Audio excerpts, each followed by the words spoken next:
किशोर जिस शहर में रहते थे उनको एक बेटी और एक बेटा था। बेटे का नाम अनिल और बेटी का नाम लीला था। उम्र होने पर पहले बेटी की और बाद में बेटे की शादी करवाई। बहू का नाम सीमा था। शादी के 2-3 सालों में ही सीमा का वजन काफ़ी बढ़ गया था और वह पहले से दुगनी मोटी दिखने लगी थी। इस मोटापे की वजह से सीमा को कई लोगों के ताने सुनने पड़े थे। पड़ोसी भी उसे मोटी भैंस कहने में हिचकिचाते नहीं थे। कितनी मोटी हो गई है, कैसी दिन पर दिन फैलती जा रही है, देखो जरा भी शर्म नहीं आती, पत बेचारा सूखा जा रहा है, यह देखो खाकर कैसी मोटी हो रही है। कुछ इस तरह की बातें अक्सर सीमा के कानों पर पड़ जाती थी।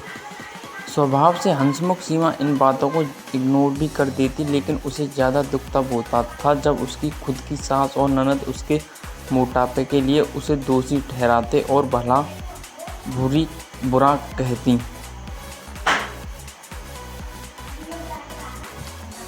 अनिल शरीर से काफ़ी दुबला पतला था। शादी के बाद भी उसके शरीर में रत्ती भर का भी फर्क नहीं आया था। हालांकि सीमा मोटी होती जा रही थी, उसमें उसका कोई भी दोष नहीं था, बल्कि सीमा तो अनिल से भी कम खाना खाती और दिन भर घर के सारे काम करती रहती थी। अपने मोटापे की वजह से चाहे किसी काम में कितनी भी दिक्कत हो, सीमा उस काम को कभी अधूरा नहीं छोड़ती थी। उसने घरेलू नुस्खे और कई तरह के उपाय करके अपना मोटापा कम करने की कोशिश की थी, लेकिन शायद उसके शरीर के हार्मोन्स ही थे जो उसे मोटा बनाए रखे थे। अनिल को उसके मोटापे से कोई हरकत नहीं, वह तो बेचारा अपने बिजनेस को संभालने में व्यस्त रहता था। उसकी माँ और बहन हमेशा इस वजह से सीमा को कुछ न कुछ सुनाते रहते थे और सीमा काफ़ी रोया करती थी। सीमा जब भी मौका मिलता अपने पति से इस बारे में बात करती थी और कहती थी कि अपनी माँ और बहन को समझाओ, मैं मोटी हूँ, इसमें मेरा क्या दोष है, पूरी दुनिया मुझे कुछ भी कहे, मुझे फ़र्क नहीं पड़ता, लेकिन जब मेरे अपने कि मुझे भला बुरा ऐसे ही कहते हैं तो मुझे काफ़ी दुख होता है। ऐसे ही दिन बीतते चले गए। एक दिन सीमा की सास ताज़ी हवा लेने के लिए जब टेरेस पर गई हुई थी, तब वापस लौटते समय उनका पैर फिसला और सीढ़ियों से वह गिर गईं। भाग्य से वह बच गईं, लेकिन उनके पैर में बड़ा फ्रैक्चर आया।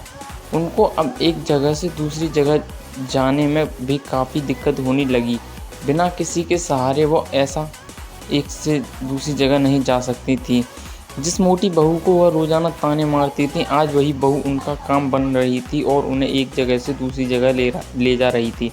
उनका खुद का वज़न 75 किलो था, जो उनके बेटे अनिल के लिए भी उठा पाना संभव नहीं था। हमको विचार आया कि बहू शरीर से भरी पूरी नहीं होती तो आज उनका क्या होता।